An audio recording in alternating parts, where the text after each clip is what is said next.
MS access यानी Microsoft access open करने के दो तरीके हैं। पहला तरीका तो ये है कि आप स्टार्ट में जाएंगे और यहाँ पर मेन्यू में आपको मिल जाएगा माइक्रोसॉफ्ट ऑफिस। ये है माइक्रोसॉफ्ट ऑफिस और इसी में आपको यहाँ पर मिल जाएगा माइक्रोसॉफ्ट एक्सेस 2010 या जो भी आपने वर्जन इंस्टॉल किया हुआ है। या तो हम इस पर क्लिक करके डायरेक्ट इसको ओपन कर सकते हैं या फिर इसका यहाँ पर हम एक शॉर्टकट बना सकते हैं, जैसे कि हमने यहाँ पर ये शॉर्टकट बना लिया है। और दूसरा तरीका MS एक्सेस को ओपन करने का ये है कि आप यहाँ सर्च पर क्लिक करेंगे, यहाँ पर आप लिखेंगे एक्सेस तो आपके सामने एक्सेस आ जाएगा। आप बस एंटर करेंगे तो आपके सामने माइक्रोसॉफ्ट एक्सेस ओपन हो जाएगा। माइक्रोसॉफ्ट एक्सेस ओपन होते ही पहले आपको काम करने के लिए एक डेटाबेस यहाँ सिलेक्ट करना होता है। अब या तो आप कोई टेम्पलेट ले सकते हैं जो कि पहले से बने हुए होते हैं या फिर आप यहाँ पर ब्लैंक डेटाबेस को चूज करेंगे और नीचे यहाँ पर आप ब्लैंक डेटाबेस का एक नाम देंगे, जैसे कि हम इसका नाम डाल देते हैं ईशान। और यहाँ से आप इसकी लोकेशन को चूज कर लेंगे कहाँ पर आप इसको सेव करना चाहते हैं। इसके बाद आप यहाँ क्रिएट पर क्लिक करेंगे।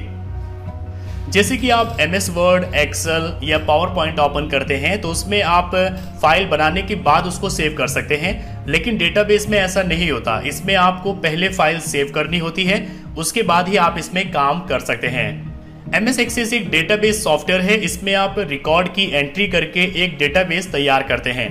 जैसे कि स्कूल, कॉलेजेस और यूनिवर्सिटीज़ में MS एक्सेस में स्टूडेंट्स का रिकॉर्ड एंटर करके स्टूडेंट का एक डेटाबेस तैयार किया जाता है, वैसे ही कंपनीज में अलग अलग टाइप्स के डेटा को इसमें एंटर करके, रिकॉर्ड को एंटर करके एक डेटाबेस तैयार किया जाता है। जितने भी कंप्यूटर कोर्सेज होते हैं उसमें MS एक्सेस को पूरा नहीं कराया जाता है, बल्कि इसके बेसिक फंक्शंस के बारे में ही बताया जाता है। तो इस वीडियो में मैं आपको इसके कंप्लीट बेसिक फंक्शंस के बारे में बताऊंगा जिनका मोस्टली यूज किया जाता है। सबसे पहले यहाँ पर ये है टाइटल बार। जो भी हमारी फाइल होती है उसका नाम यहाँ पर शो होता है। यहाँ पर ये है शॉर्टकट बार। इसमें यहाँ पर कुछ शॉर्टकट्स ऑलरेडी हैं, जैसे कि सेव, अंडू और रीडू, और यहीं से आप इसमें और भी शॉर्टकट्स को ऐड कर सकते हैं। जैसे कि हम प्रिंट प्रीव्यू पर क्लिक करके यहाँ पर हमने प्रिंट प्रीव्यू शॉर्टकट को भी ऐड कर लिया है। यहाँ पर ये वर्किंग एरिया है जिसमें आप अपना डेटाबेस तैयार करते हैं।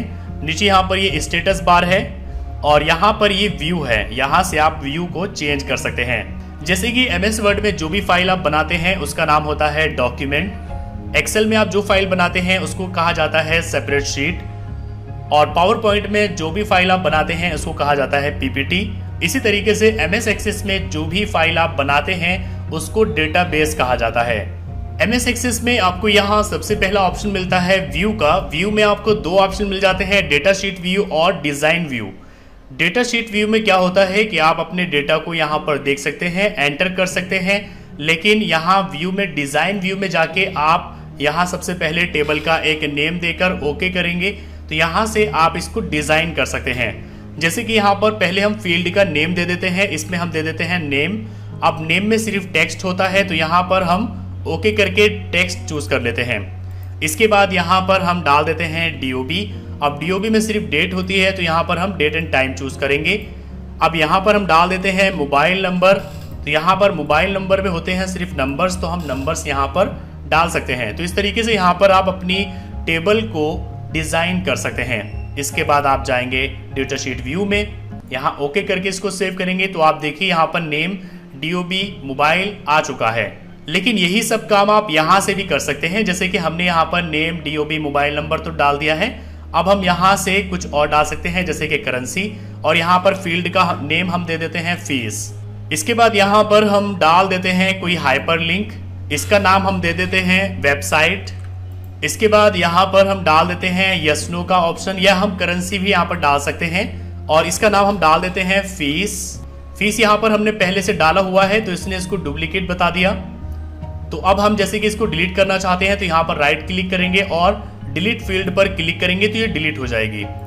इसके बाद यहाँ पर देखिए रिच टेक्स्ट है और यस नो है, आप इसको यहाँ पर डालेंगे और इसमें हम डाल देते हैं स्टूडेंट।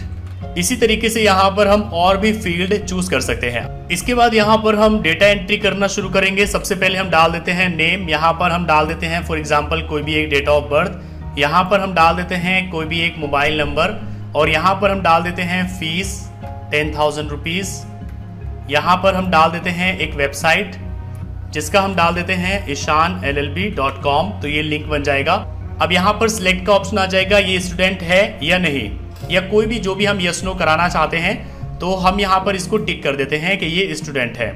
आपने जो कोई और फील्ड डाली है उसमें भी आप डेटा इस तरीके से एंटर कर सकते हैं। अब इसके बाद हम यहाँ पर किसी दूसरे स्टूडेंट का डेटा एंटर करेंगे, तो यहाँ पर हम डाल देते हैं। इसके बाद यहाँ पर हम डेट ऑफ बर्थ चूज कर लेते हैं, यहाँ पर हम उसका मोबाइल नंबर डाल देते हैं, यहाँ पर हम फीस डाल देते हैं।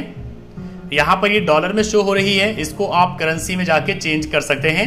और यहाँ पर हम कोई वेबसाइट डाल सकते हैं। इसके बाद ये स्टूडेंट है या नहीं, इसको हम यहाँ पर सिलेक्ट नहीं करते, मतलब ये नहीं है, और यहाँ पर हम नो भी लिख देते हैं। या इसके अलावा जो भी फील्ड्स हमने डाली है वो यहाँ पर हम एंटर करेंगे। इसी तरीके से यहाँ पर हम और एंट्री करते हैं।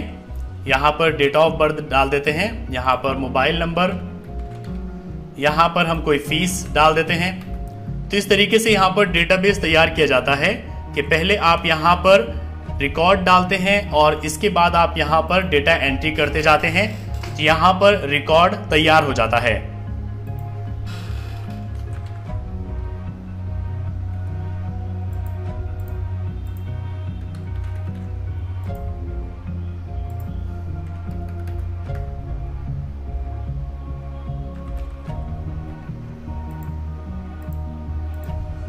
तो इस तरीके से यहाँ पर हम रिकॉर्ड को एंटर करते जाएंगे और एक पूरा डेटाबेस तैयार हो जाएगा।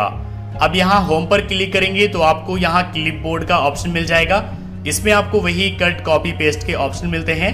जैसे कि यहाँ पर हम गौरव को कॉपी करना चाहते हैं, इसको सिलेक्ट करेंगे, यहाँ से कॉपी करेंगे और न्यू फील्ड में यहाँ पर आकर हम पेस्ट कर देंगे, तो ये पेस्ट हो जाएगा। यहाँ पर हम इसका रिकॉर्ड एंटर करेंगे। इसी तरीके से हम कट भी कर सकते हैं। कट में क्या होता है कि पहली जगह से वो खत्म हो जाएगा और दूसरी जगह पर पेस्ट हो जाएगा। यहाँ पर आपको फिल्टर के ऑप्शन मिल जाएंगे। यहाँ से आप पूरे डेटाबेस को A to Z या Z to A लगा सकते हैं। यहाँ से आप रिकॉर्ड की स्पेलिंग चेक कर सकते हैं, आप टोटल कर सकते हैं, यहाँ पर न्यू रिकॉर्ड एंटर कर सकते हैं और सेव पर क्लिक करके आप यहाँ रिकॉर्ड को सेव कर सकते हैं। यहाँ पर आपको फाइंड एंड रिप्लेस के ऑप्शन मिल जाते हैं। फाइंड पर क्लिक करके आप कोई भी डेटा यहाँ पर फाइंड कर सकते हैं। रिप्लेस पर क्लिक करके आप यहाँ रिप्लेस कर सकते हैं। ये बिल्कुल सेम है जैसे कि आपने MS वर्ड, एक्सेल और पावर पॉइंट में सीखा है। गो टू पर क्लिक करके आप डायरेक्ट किसी भी एक रिकॉर्ड पर जा सकते हैं और सिलेक्ट पर क्लिक करके आप रिकॉर्ड को सिलेक्ट कर सकते हैं। वही काम आप Ctrl+A से भी कर सकते हैं। यहाँ पर आपको टेक्स्ट फॉर्मेटिंग के ऑप्शन मिल जाते हैं। यहाँ से आप टेक्स्ट चेंज कर सकते हैं, यहाँ से टेक्स्ट का साइज बढ़ा सकते हैं, बोल्ड, इटैलिक, अंडरलाइन कर सकते हैं और उसको आप कोई कलर भी दे सकते हैं। जैसे कि यहाँ पर हम इनको ग्रीन कलर दे देते हैं। इसी तरीके से यहाँ पर आप बैकग्राउंड कलर भी दे सकते हैं और यहाँ से आप इसको लेफ्ट राइट सेंटर रख सकते हैं और यहाँ से आप ग्रिड लाइन को हाइड या शो कर सकते हैं। नन करेंगे तो यहाँ पर ग्रिड लाइन बिल्कुल हाइड हो जाएगी।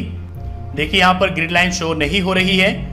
यहाँ फाइल में जाएंगे तो आपको ऑप्शंस मिल जाएंगे। सेव पर क्लिक करके आप अपने डेटाबेस को सेव कर सकते हैं। सेव एज पर क्लिक करके आप अपने डेटाबेस को किसी दूसरे नाम से या किसी दूसरे फॉर्मेट में सेव कर सकते हैं। नीचे यहाँ पर आपको न्यू का ऑप्शन मिल जाता है, इससे आप कोई न्यू डेटाबेस ले सकते हैं। प्रिंट पर क्लिक करके यहाँ आपको प्रिंटिंग के ऑप्शंस मिल जाते हैं। जैसे कि हम प्रिंट प्रीव्यू पर यहाँ क्लिक करेंगे तो हमारे सामने पूरा प्रिंट प्रीव्यू आ जाएगा कि अगर हम इसको प्रिंट करेंगे तो ये किस तरीके से शो होगा। और यहीं पर आपको साइज का ऑप्शन मिल जाएगा। आप पेज साइज यहाँ से सिलेक्ट करेंगे, जैसे कि हम A4 यहाँ से चूज कर लेते हैं। मार्जिन आप यहाँ से सेट करेंगे, इसमें आप कस्टम रख सकते हैं, नैरो, वाइड या नॉर्मल रख सकते हैं।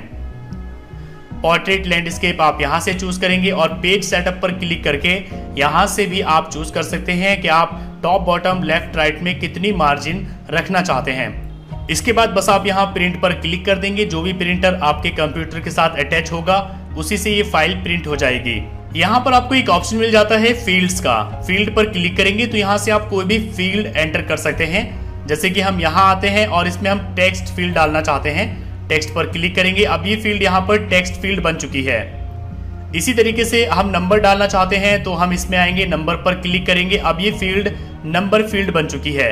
इसी तरीके से हम करेंसी चूज करेंगे तो जो चीज़ हम यहाँ से सिलेक्ट करते हैं वही चीज़ हम यहाँ फील्ड में आकर यहाँ से भी सिलेक्ट कर सकते हैं। किसी भी फील्ड को रीनेम करने के लिए आप उस पर राइट क्लिक करेंगे, यहाँ रीनेम फील्ड पर क्लिक करेंगे और यहाँ पर आप फील्ड का नाम डाल देंगे। इसके बाद एंटर करेंगे तो देखिए फील्ड नेम चेंज हो चुका है। इसी तरीके से किसी फील्ड को डिलीट करने के लिए आप यहाँ राइट क्लिक करेंगे, डिलीट फील्ड पर क्लिक करेंगे तो वो डिलीट हो जाएगी।